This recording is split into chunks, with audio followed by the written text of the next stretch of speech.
Welcome to another edition of Jen Sports Corner back at you for March 17th, 2022. I am Jen back with your more than familiar co-host. Yep, Ryan from Ryan Sportscast, like always. Yes, sir, man. Always on this grind, always on this, we'll keep it clean for YouTube. But we're going to get into it right now. You know what I mean? Got the drink on hand. Yes, sir. Fly Eagles fly. Absolutely. And you already know the deal. You know the drill right now. We talk a lot about the Eagles. I have the green. It's not midnight green, but it's St. Patty's Day green. But you know what I bleed as well, silver and black, man. The sarcasm is never lost on anybody. And the big news today is Davante Adams getting traded from the pack, from the green to Las Vegas. 5 years, $141 million. What do you have to say about that, man? What are your thoughts on that? It's huge for the Raiders, and it's almost like how you think Aaron Rodgers is feeling right now. Like, it's just like you can't begin to imagine what's running through his mind. Like, he just lost his best receiver. He said the only way he would stay is if he had, he wasn't going to be a part of a rebuilding roster, but let's not get over that topic. Let's keep it real with the Raiders here. You just got a big-time weapon in Davante Adams. That is huge for your team because they saw the moves that Denver was making, Chargers were making, and then they said, okay, we're going to do our own thing now. So they went ahead and got Davante Adams. It is absolutely huge with that massive contract. I mean, I think he's a little overpaid, but massive weapon. The best receiver in the league. So you got yourself a weapon, man. And I think it's going to put you guys deeper in the playoffs. Yes, 5 years, $141 million. It's a lot of money right there per year, sir. But yeah, that being said, he was going to get paid. So there was no way they're going to keep Aaron Rodgers and Davante Adams on the same rosters. No. Be too much money. Yeah. So they gave up, kudos to you on the research.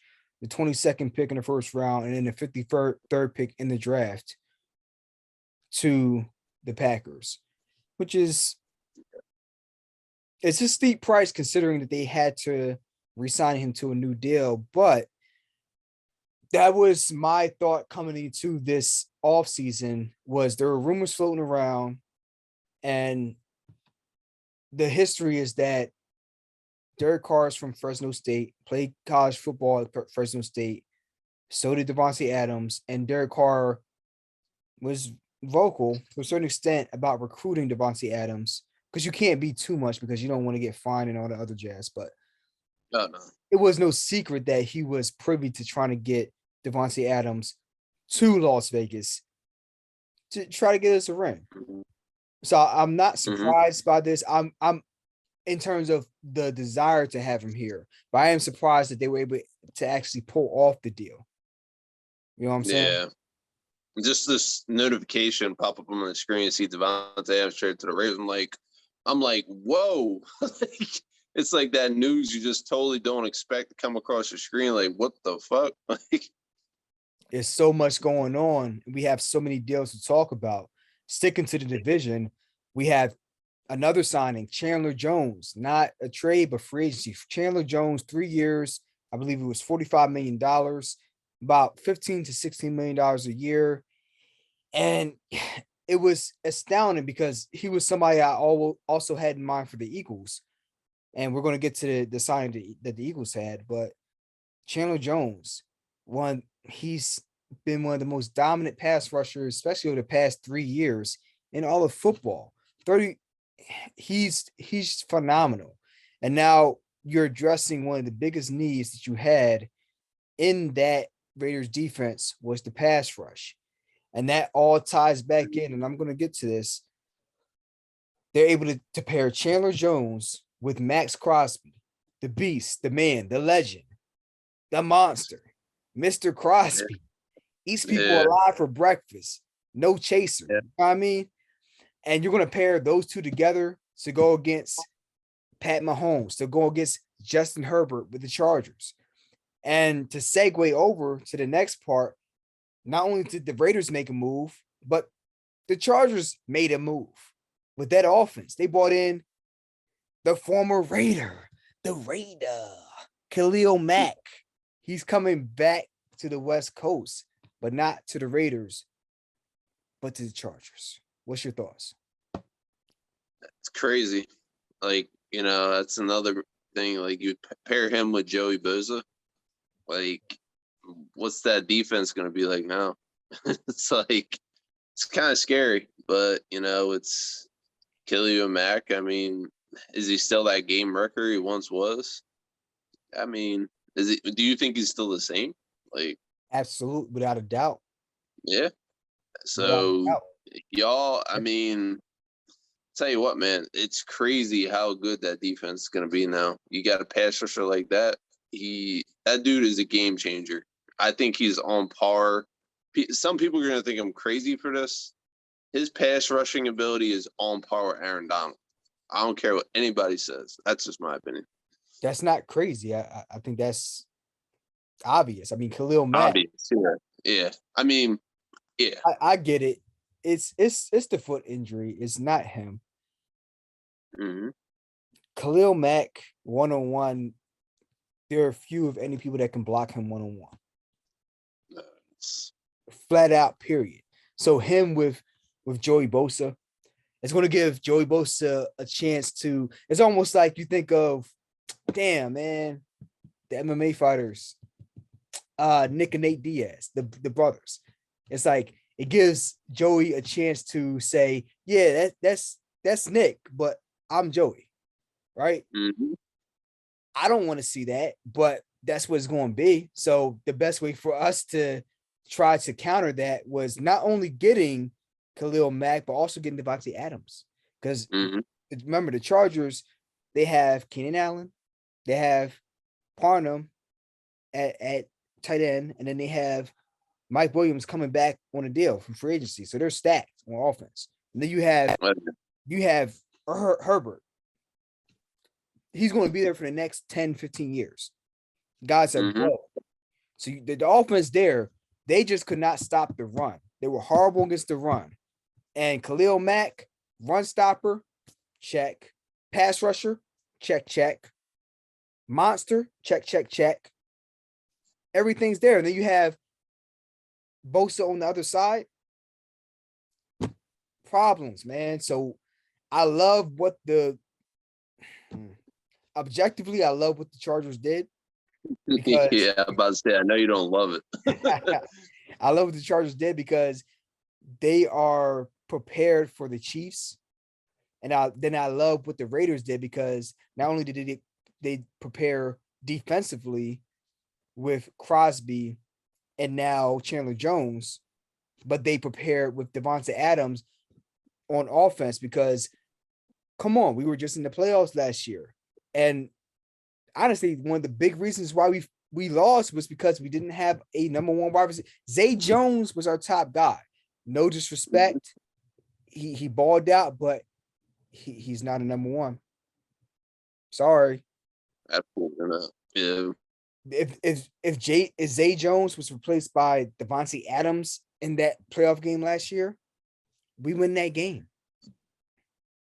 Right? Because Maxx Crosby took the game and put it on his back and was putting pressure all game on the offense. It's just that we could not respond put pressure on their offense, but on our side of the offense, we couldn't establish any continuity. No first downs.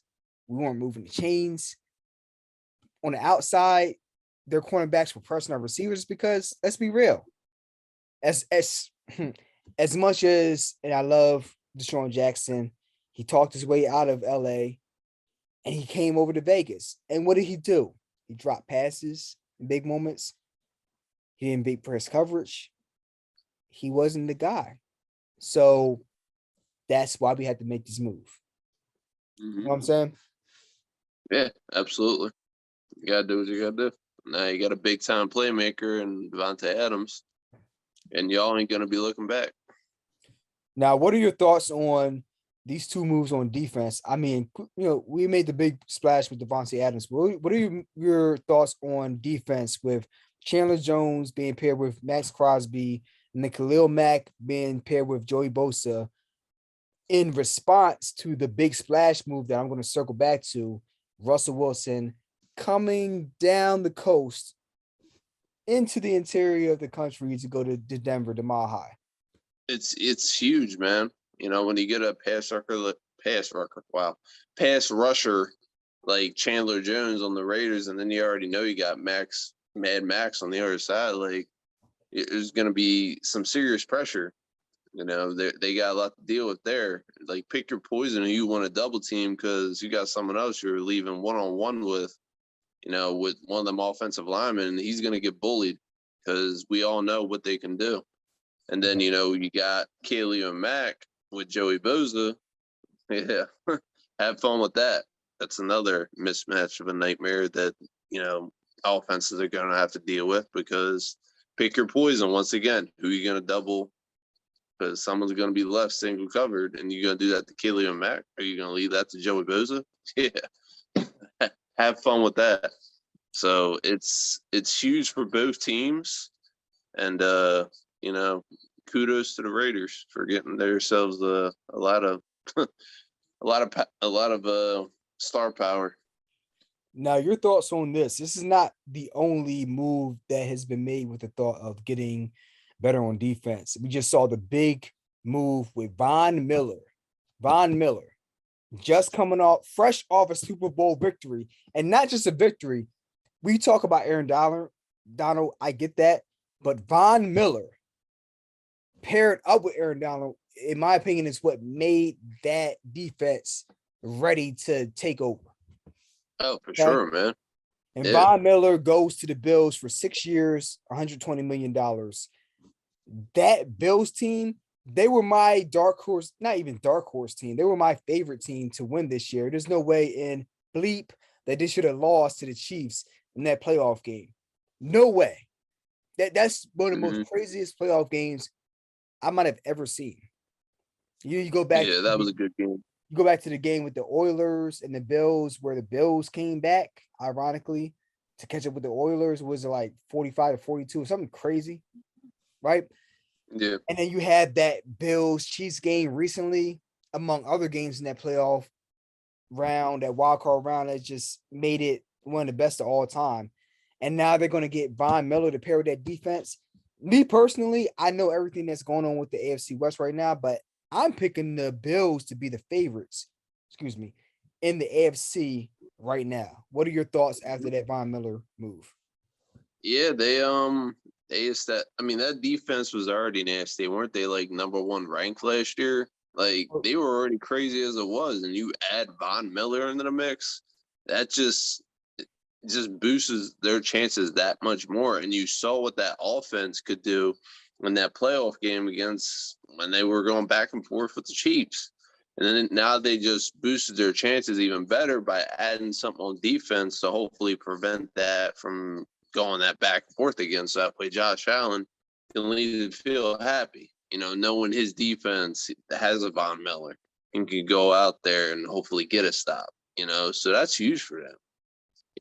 So they're my favorites as well. And I would just tell my friend John this, I think it was yesterday, that I think the Bills are a huge favorite come next year. Yeah, watch out for the Bills. Right.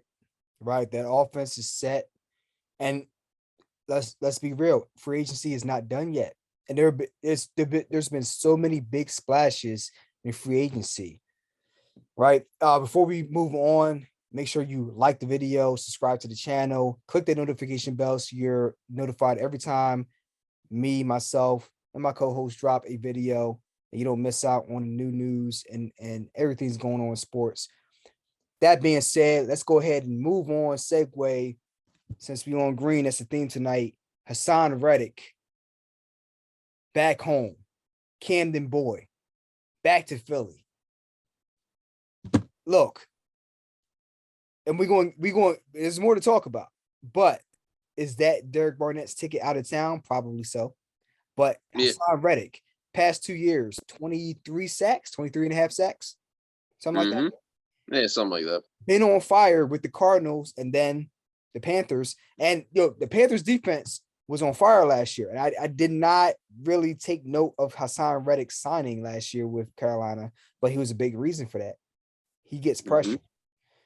Now, I think that's the I'm about to go off on a whole nother tangent and I can talk my ass off, but I know.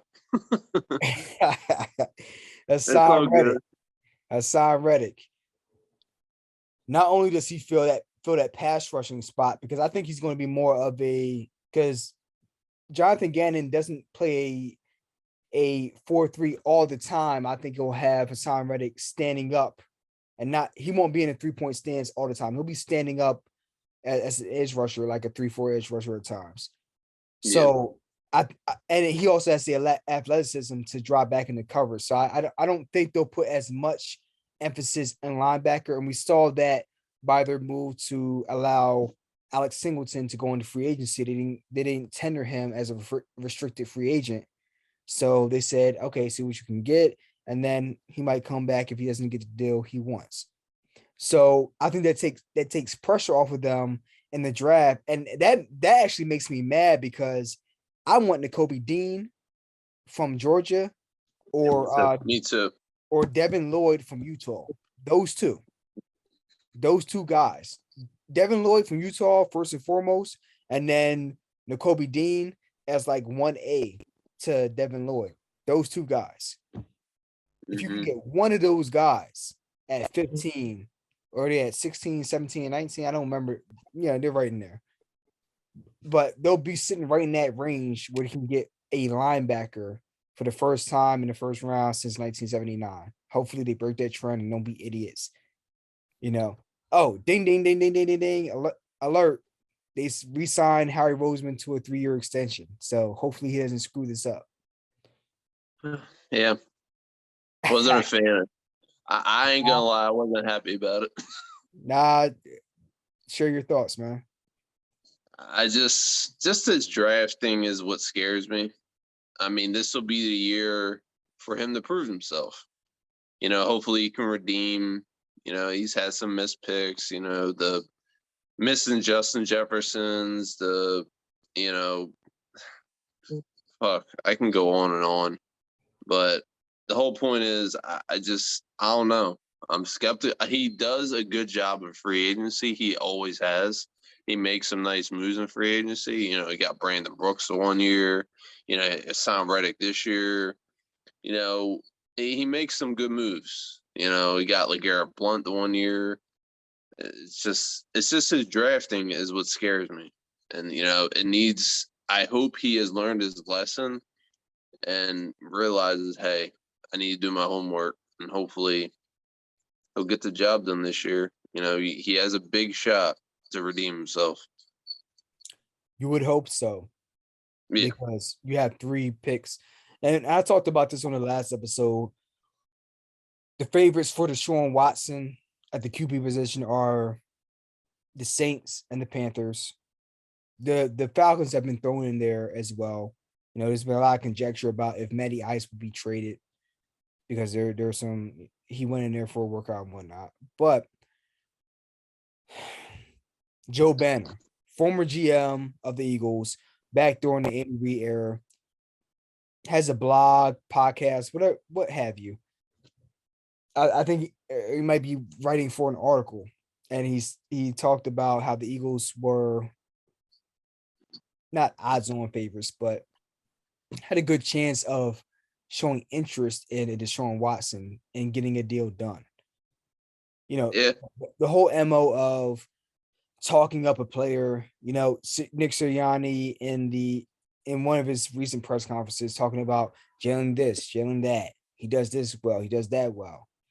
And Joe Banner was talking about, yeah, that's what we do. That's the MO. We talk them up, we speak them up well, and just try to boost their trade capital. Mm-hmm. Yeah, that's textbook 101 if you're in negotiations, right? Absolutely. I think they would be fine with Jalen Hurts if he was the starter if he were the starter for next year. But if they had the opportunity to get a Deshaun Watson, I think they positioned themselves here for a reason. I don't think this was by accident. Nah, not at all.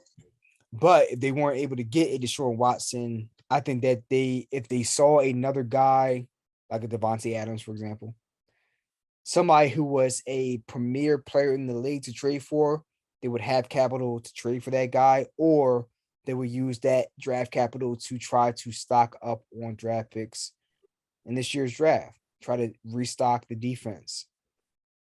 Mm-hmm. So that's my thoughts on that. I get where you're coming from with that whole situation. The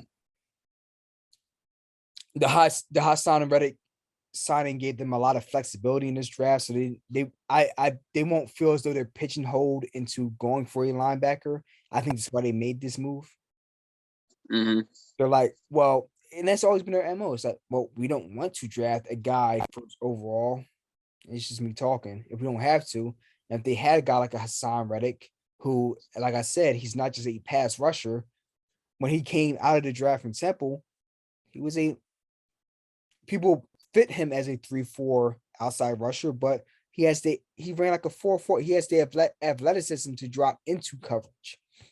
Mm-hmm.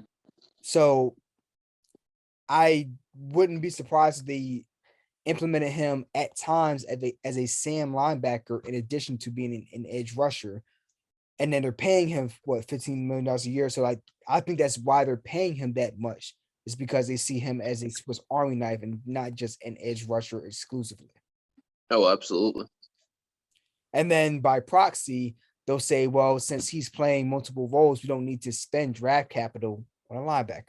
And that makes me sad, but it does. I still think we should. Let's go. I don't give a shit.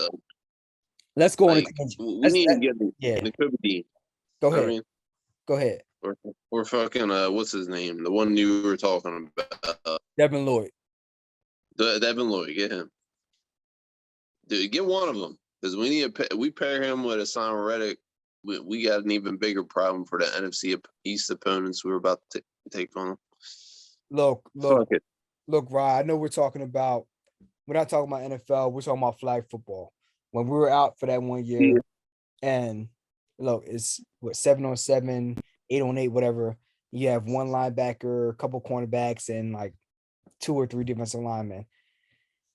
If you have a guy at linebacker, it's only one linebacker that can roam the field. It changes everything. You can't throw those quick crossing patterns. A guy that's quick.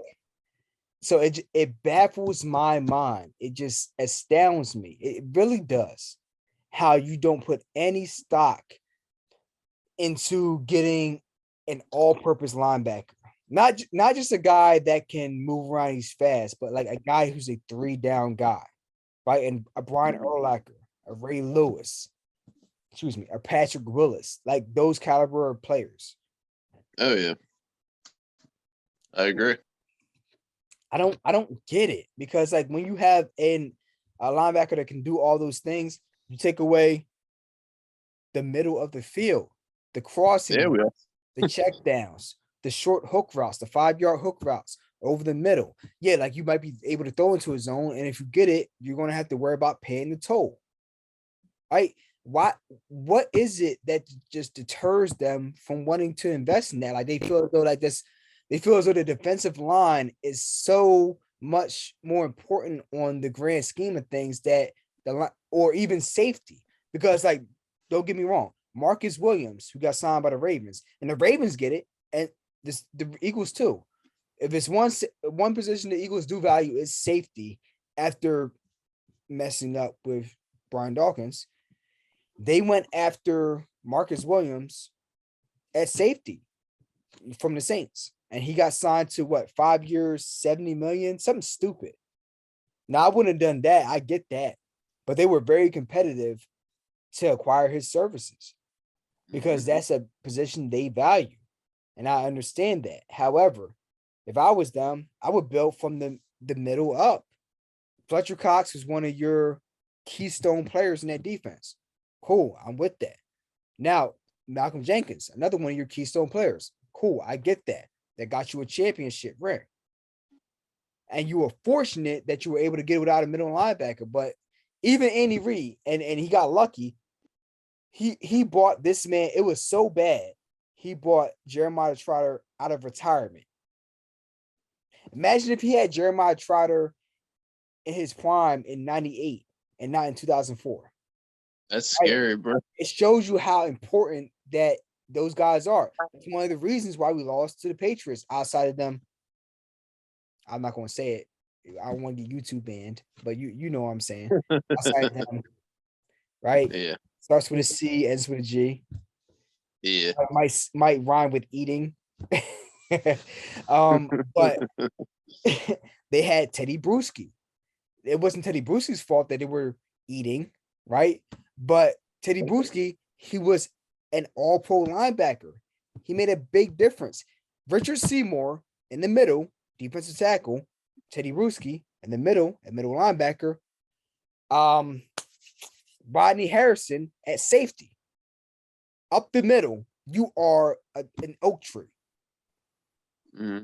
And then on the outside, on one side at least, you have Ty Law.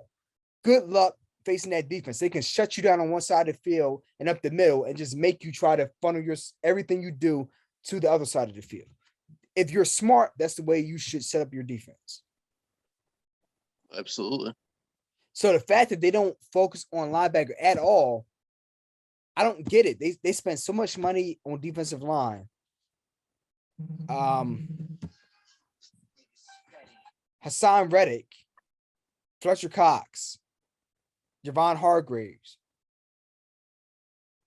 Malcolm Jenkins, Rodney McLeod. Like they spent so much money on safety, defensive tackle, and at times outside defensive end because they've had Brandon Graham, but they spend no money or spend any type of commitment at linebacker, especially middle linebacker. It's like, why would you have level 1 and level 3 set up, but the middle of the tree is just termite ridden? Yeah, It makes no sense. That makes no sense at all. Like the last good linebacker we had was what, D'Amico Ryans? Yeah, man. Fine memories, dude. It's the one good thing Chip did. Yeah, D'Amico was a baller, man. And now he's a defensive coordinator for, I don't remember what. San Fran. San Fran? Yeah. Phenomenal coordinator. Yeah, he really is. Yeah, okay. I don't know, man. Hey, listen, Micah Parsons, man. That's another one. I talked about this in one of my episodes last year. Michael Parsons and who else did I mention that we got? Devonta Smith, Michael Parsons. So that was my lineup. I was like, if they did not get Devonta Smith, or who was the other person in Devonta's draft? Oh, who you wanted us to pick up? Patrick Surtain? Patrick Surtain, but a wide receiver. There's 3 guys. It was Devonta Smith, Jamar Chase. Oh, Jamar Chase. Those were the 2. Jamar Chase, Devonta Jalen Waddle. Yeah, but no. Very, very, very good. Like really, very great speed. He was a second tier guy. He was really good, but it was Jamar Chase, Devonta Smith. Those were the top 2 guys, bona fide studs. And then after that, for me, it was Micah Parsons out of Penn State. I was like, that's the guy. If you don't get those 2, get Micah Parsons. So I wasn't mad that he got Devonta Smith. You missed out on market. I would have made that choice. Don't get me wrong. Devonta Smith, that you don't pass on that. But Micah Parsons, good player. Not good. He's great, man. Great. Understatement on my behalf. He's great. Yeah, he's on my radar. Hey man, if this science thing don't work out, maybe I can be a scout because it's common sense. I'm just looking at these linebackers, at least the linebacker spot. I made you both, bro. Huh? Me and you both can make better picks than Howie Roseman. and just be able to figure out. Not that Davante was a bad pick, but honestly, looking at both players right now, would you still pick Davante Smith over Micah Parsons? Yes, because no disrespect, but if that wasn't Jalen Hurts at quarterback and that was somebody else, let's say Aaron Rodgers, Davante Smith, the amount of passes that were thrown that was like thrown away or over his head, or the amount of times that He just was open and totally didn't throw it to him. the amount of times that maybe he was biased, Jalen Reagor was targeted and not Davante Smith. It's not Davante Smith. I'll put it like that. No, not at all, man. He could have easily had over 1,000 yards. He could have had a Jamar Chase season with a better quarterback. It pains. I'm not indicting Jalen Hurts. I'm just saying that he wasn't that quarterback this year. Mm-mm. With a more advanced quarterback, more seasoned quarterback, Davante Smith has 1,200 yards this year and 9 to 11 touchdowns. Jalen, I would not swap that pick for Micah Parsons. As much as I understandably so. Yeah, as much as I like Micah Parsons, I would not swap that pick. Yeah, understandable. Yeah, understandable because, like we said, we had a needed receiver. Jalen Hurts and Davante Smith have chemistry, and he was a big time weapon for us, And like we all know, if he had a better quarterback, he would have better numbers. So it's that simple. And I think I think Jalen has room in his third year to build, because people look at he's a second year quarterback. It's like, well, the first year he didn't play the whole year, right? No. So people have convenient amnesia. This doesn't go just for Eagles fans. It goes for all sports fans, regardless of the sport. People have convenient amnesia. They like to forget about not just the year, but the circumstances surrounding the year that the person had, even if it was a great year, right? Let's say it was a great year, but people like to forget the circumstances behind that. And then they're like, oh, well, he was a Cy Young Award winner this year, but they forget that maybe he had 3 or 4 Gold Glovers in the infield, right? Yeah. And if you take 1 or 2 Gold Glovers out, maybe they're not a Cy Young winner. Maybe there's a couple ground balls that go through, right? These little details, the minutia, the emotions get put first and foremost over the logical thinking. Mm-hmm. So Jalen Hurts, solid quarterback. Can he be a great quarterback? But is his ceiling greatness? If I'm being honest, in my heart of hearts, I would say no. Yeah, I agree. I would say he can be good. I think he can be, really good. I don't think he can be great. So let's segue into the last part of this, and that's looking at, before we get into the last part, let's go into I'll edit this out. Let's go right into the last part, and that's with Deshaun Watson. And a lot of people are torn over the litigation that's going on with his situation, as to, even if the Eagles got him, a lot of people in Reddit were saying, well, I'll stick around, or I'm just not going to support the Eagles. And this was the same conversation that was being had when the news about Michael Vick broke out, that he might be coming to the Eagles. What are your thoughts on that? Well, I mean, like, I would love to have Deshaun Watson. Like, I mean, I know a lot of people are against it because, like I send the article to my friend Patrick. He put an angry face on. I questioned it. He's like, "Why?" I was like, "Why?" He's like, "Because they're going to give up 3 first-round picks, or 3 first-rounders, and we're going to give up players on top of that, and then we're talking about a first-round pick the following year. On top of that was also being discussed." So it's like, but I mean, you get Deshaun Watson. Like, You get a big time playmaker. I get it. I mean, there's other needs, but Well, I was more getting into the legal situation. A lot of people were, my bad. yeah. So I mean that too, but yeah, the legal situation. you're talking about like him being innocent? Yeah. Yeah.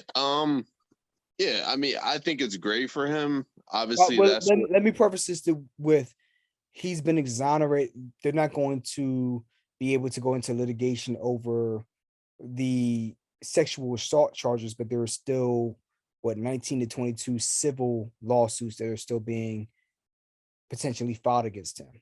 So what are your thoughts on that? And if you would feel comfortable with that, crazy. Yeah, right. Yeah. So what are your thoughts on that?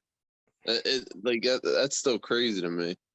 That's still all that's still going on, and he's getting this much interest. I mean, it's great for him. It's because obviously the charges, were dropped or whatever the case is. But the fact that all that's still going on, it's crazy. Hopefully he gets it worked out. Hopefully, he turns out to be innocent. I hope he is for the sake of other teams, so that way they don't run into any issues, whatever.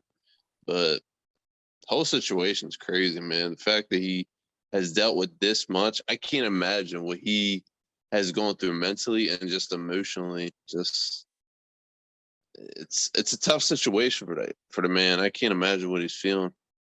And to be traded to a team and know he's, possibly playing football again, sure feels good. Yeah. And I don't want to get too deeply into it. I just want to get your thoughts on it. But there's always this back and forth on, is this person innocent and now they've been proven guilty, or are they guilty and they're innocent under the law, but you kind of know that they still probably did the stuff that they were accused of, right? So that's there's always that gray area in between. I haven't read enough of the details, so I'm not going to give my opinion here, this side or that side. But what I will say is there seems to be a sentiment where, and this is a touchy subject for a lot of people. Oh, for sure. But I don't like equivocation. I don't like straddling the fence, none of that crap. So this is my stance on it. If you're guilty of what you're accused of, you shouldn't be playing football. You have to pay your dues, pay the penalty for the crime that you committed. Okay. Absolutely. Yeah. But if you didn't, and a lot of people are going to get mad about this, and I'm looking to this camera right here. Y'all see my face, motherfuckers. I'll bleep this out. Nah, fuck, I ain't gonna bleep it out. If you accuse somebody falsely, you should have a penalty for that. Absolutely. Okay. Because not only are you a piece of bleep, but you are doing a disservice for the people who actually get assaulted in reality, right? You're crying wolf to get a means to an end, while people who actually get assaulted, hopefully I don't get banned on YouTube, but man, fuck it, we're gonna curse anyway. The people that actually get assaulted, they get second guessed because of people like you, not you, but you. Yeah. That's my thoughts. Yeah. Nah, I completely agree.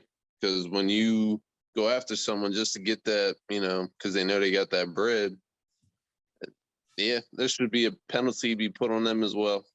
I totally agree with that, Stan. I think it's absolutely disgusting that some people get away with that. It's all because they know they got that money. They're gonna go after them. Okay, you're cool. Nah, fuck them. Yeah, they need to be put either. I think they should get a sentence in prison, or just get a hefty ass fine. That's just wrong, man. You don't do that. That shouldn't deter people who are actually victims from speaking up. That's always the fear. But that being said, let's see how this situation plays out. Yeah.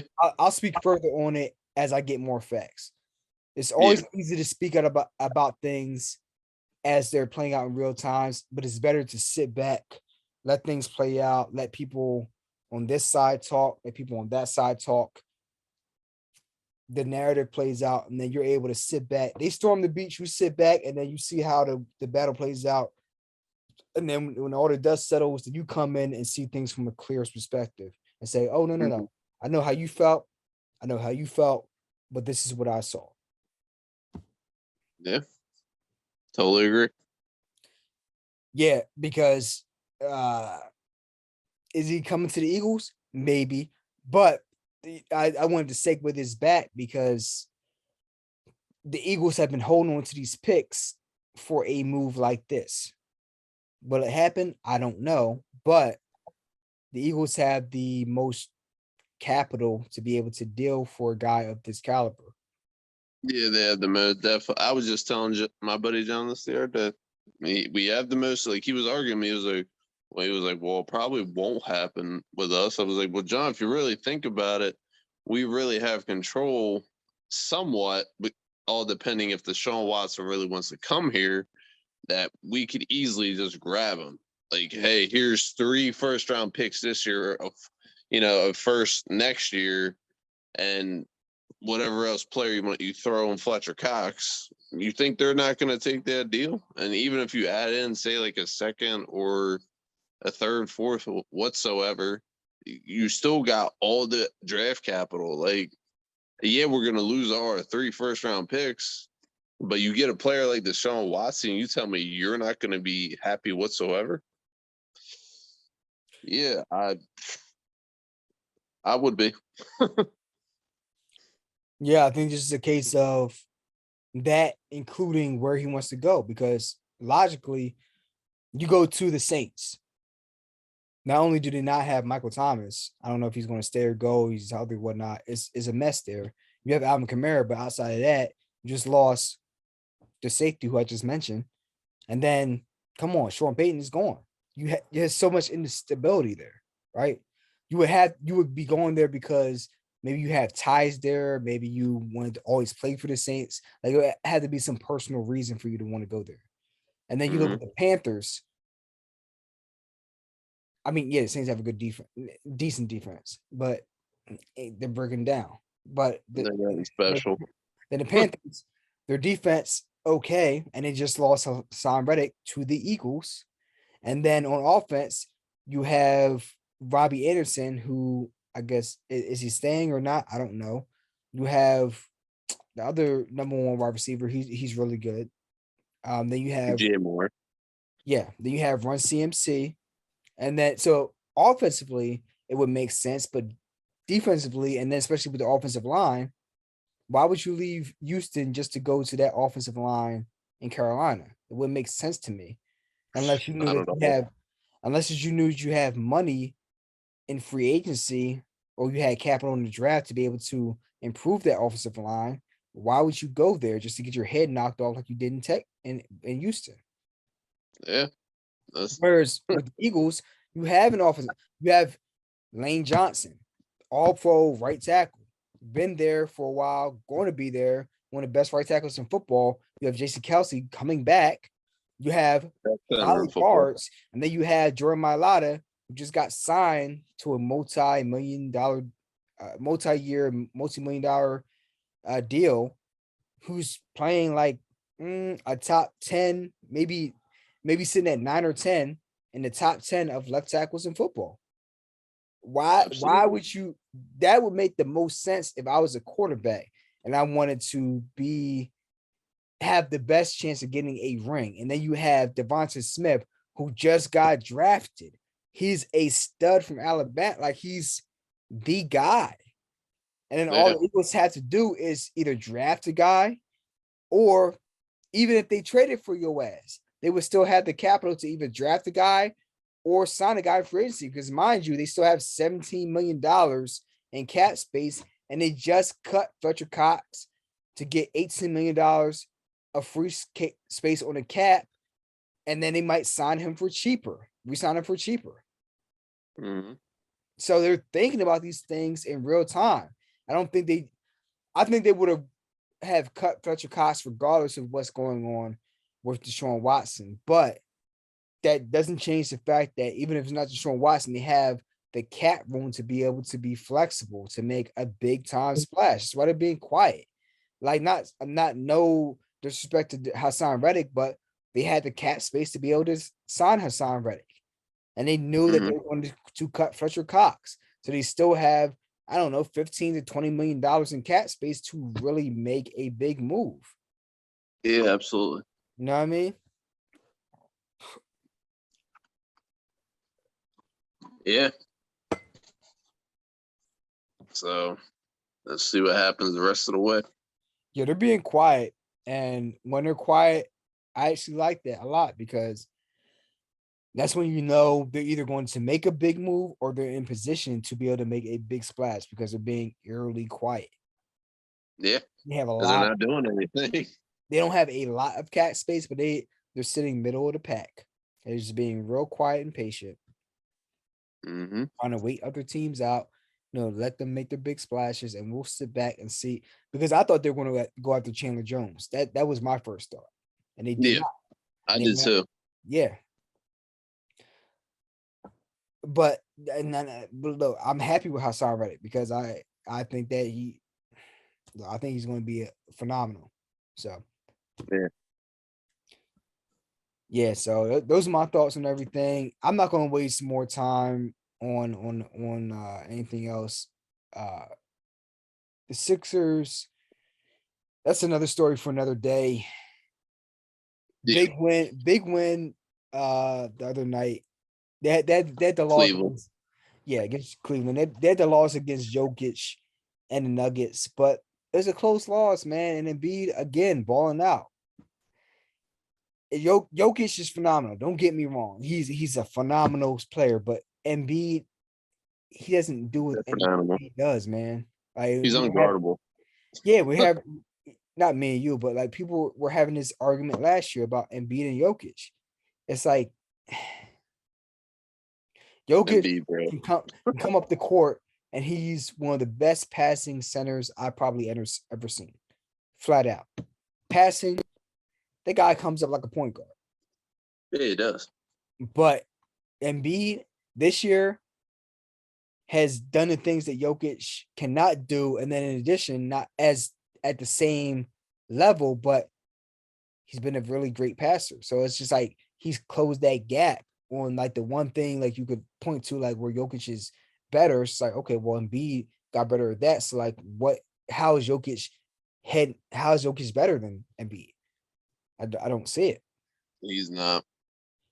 So like you see these shots, like when I watched the Cavs game, it's like I was wondering when's Embiid gonna miss? Like he's fading away, like and just that where he was triple covered by like three people, and he did this fadeaway three and still made it. I'm like, yo, is this dude?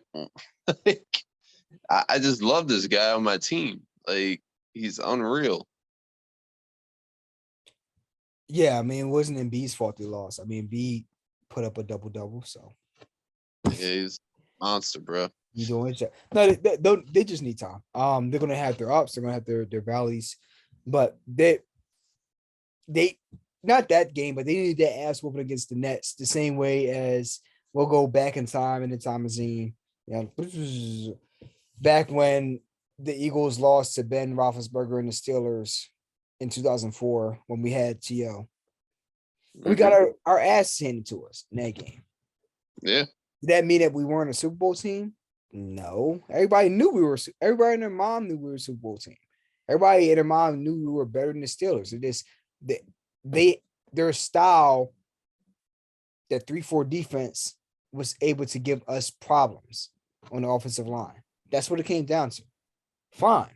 You take that tape, you learn from it, you get better. Doesn't mean that you're not going to go to the championship. Doesn't mean that you will, but it means that you are a good team that lost to a team that just had a better game plan for you that game. But the fans can get discouraged, but the players do not. So like the fans, they saw that game with the Nets and Kyrie and KD, like, oh my goodness, they run to to the Nets in the playoffs, we're not going to make it. It's like, calm down. Yeah, that's crazy. I mean, you may be right. I'm not saying that you're not, but it's the idea that you have to be biased to one side where you're not good enough, and that's the only outcome, versus you are good enough. As be realistic, know where you are, see what your strengths are and what your weaknesses are, and see exactly where you are.